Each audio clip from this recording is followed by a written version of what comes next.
అంటే మీరు ఇక్కడ అంటే చాలా తెలివిగా అనాలేమో, ఇక్కడ మీరు చాలా తెలివిగా ఇది రాష్ట్రానికి కాంగ్రెస్ కి ముడిపెడుతున్నారు. కానీ మొన్న మిగతా నాయకులు వైవి సుబ్బారెడ్డి గారు కానివ్వండి, సజ్జల గారు కానివ్వండి, మొన్న రోజా గారు కానివ్వండి, వీరంతా మాత్రం ఇదంతా మీరు రాజశేఖర్ రెడ్డి గారి ఛార్జ్ షీట్ లో పేరు పెట్టారు, జగన్మోహన్ రెడ్డి గారిని జైలుకు పంపించిన కాంగ్రెస్ అన్నారు. మీరు రాష్ట్రానికి కాంగ్రెస్ కి ముడిపెట్టారు. రాష్ట్రానికి కాంగ్రెస్ పార్టీకి కనెక్షన్ ఉందమ్మా. సోనియా గాంధీ ఫ్యామిలీకి షర్మిలమ్మ ఫ్యామిలీకి కనెక్షన్ ఉంది. షర్మిలమ్మకు చెప్పేది ఏంటంటే ఇక్కడ రాష్ట్ర ప్రజలకు అన్యాయం చేసింది అనేది కాంగ్రెస్ పార్టీకి వర్తిస్తుంది. నీ కుటుంబాన్ని అవమానపరిచినారు, నీ కుటుంబాన్ని నష్టపరిచినారు కాంగ్రెస్ పార్టీ పెద్దలు, అట్టి పార్టీతో నువ్వు ఎట్లా చెప్తావమ్మా అని చెప్పి వ్యక్తిగతంగా ఏమని అడుగుతున్నాను. రాజశేఖర రెడ్డి బిడ్డగా రాజశేఖర రెడ్డి ఎఫ్ఐఆర్ లో చేర్చినారు, ఆ పార్టీకి ఓటు వేసినా అని అడిగినావు. మరి అదే పార్టీలో ఎట్లా చేరినావు? నీ అన్నను జైల్లో పెడితే ఇది అన్యాయము, సిబిఐ మేనేజ్ చేసి ఇంకోటి మేనేజ్ చేసి తప్పుడు కేసులు పెట్టారు మా అన్నను జైల్లో, మా అన్న వదిలిన బాణాన్ని అని చెప్పి ఊరంతా తిరిగినావు. మరి అదే పార్టీకి ఎట్లా గులామైనావు? కాంగ్రెస్ పార్టీ వలన ఏ ప్రయోజనం లేదు ఈ రాష్ట్రానికి అని చెప్పినావు. ఇప్పుడు కాంగ్రెస్ పార్టీ దిక్సూసి అంటున్నావు. మరి ఏది నమ్మాలా? ఆనాడు చెప్పిన మాట నమ్మాలా, ఈనాడు చెప్పిన మాట నమ్మాలా? మీ అన్నకు అన్యాయం చేస్తే, మీ నాయనకు అన్యాయం చేస్తే, మీ కుటుంబానికి అన్యాయం చేస్తే, అన్యాయం చేసిన వ్యక్తులతో కలవడం అనేది మన ధర్మమా, మన సాంప్రదాయమా?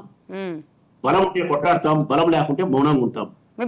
కాదండి, ఇప్పుడు కాంగ్రెస్ అన్యాయం చేసింది అని మీరు ఎలా నమ్ముతున్నారు? అన్యాయం చేయలేదు అని ఆవిడ నమ్ముంటారు.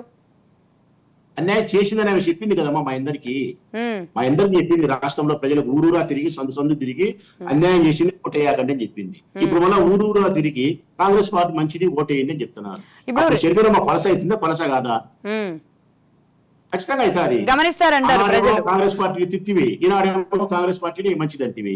ప్రజలు ఏందబ్బా ఇట్లా మాట్లాడుతుంది ఈ అమ్మ మాటకు విలువ లేదులే, 2 నాలుకల ధోరణి, ఈ అమ్మ స్వార్థానికి మాట్లాడుతుంది కాబట్టి ఈ అమ్మ మాటలు మనం పరిగణలోకి తీసుకోకూడదని చెప్పి పరిగణలోకి తీసుకోరు. ఆ అమ్మ గౌరవాన్ని విలువను, రాజశేఖర రెడ్డి బిడ్డగా ఉండే గౌరవాన్ని విలువను కూడా పోగొట్టుకుంటుంది. ప్రజలు గమనిస్తారు కాబట్టి పట్టించుకోరు అంటారు. ఇప్పుడు మా ఊళ్ళో కాంగ్రెస్ పార్టీకి పోటీ చేస్తుందమ్మా.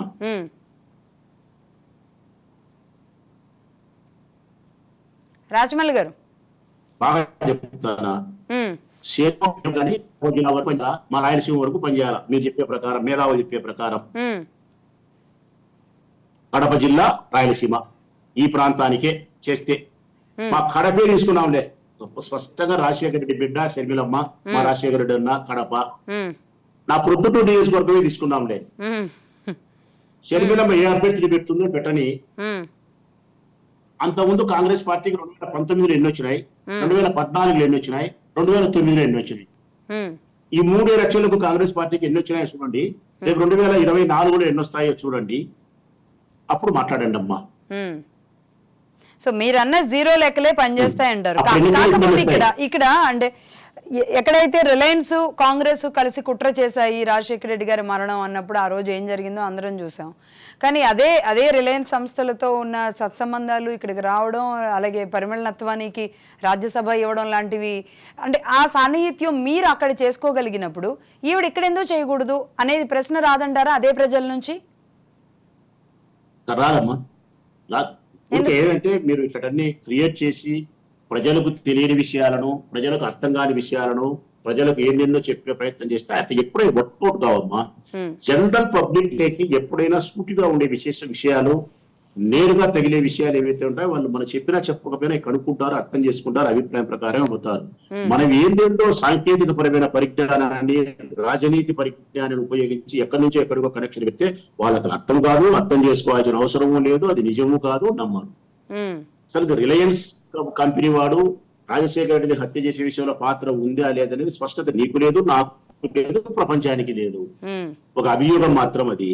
ఆ రోజు సోనియా వీళ్ళే షర్మిలమ్మే మాట్లాడింది, మా నాయనను హత్య చేశారని మేము అనుకుంటున్నాం అని చెప్పి. జగన్మోహన్ రెడ్డి గారు మాట్లాడినారు. నిజమా అబద్ధమా తేల్చినారా తేల్చలేదా? అది ఎవరైనా ప్రజలు పట్టించుకున్నారా? ఆ రోజు బాధపడినారు, రాజశేఖర రెడ్డి మరణాన్ని గురించి బాధపడినారు.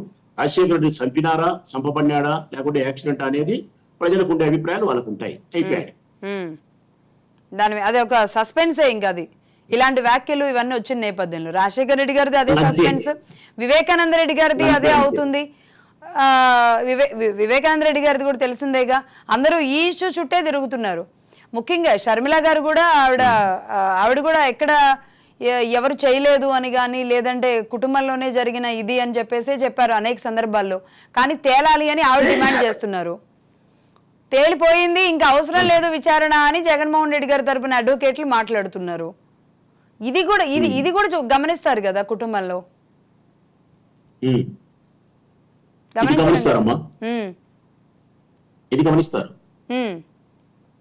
వివేకానంద రెడ్డి హత్యకు సంబంధించి గమనిస్తారు ప్రజలు, ఎందుకంటే ఆయన అందరికీ సుపరిచితుడు. ఇక్కడ హత్య లావన్నాడు.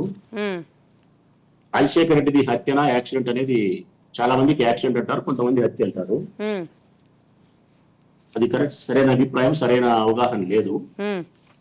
కానీ వివేకానంద రెడ్డి విషయంలో హత్య అనేది అందరికి తెలిసిపోయింది. ఆ హత్య ఎవరు చేసినారు అనే దాని మీద మీమాంస, పలానోళ్ళు చేసినారని వాళ్ళు, మేము చేయలేదని వీళ్ళు, ఇది రకరకాల భిన్నాలు. అది ప్రజలు ఏ విధంగా స్వీకరిస్తారు అనే దాన్ని బట్టి నష్టము లాభం అనేది ఉంటుంది.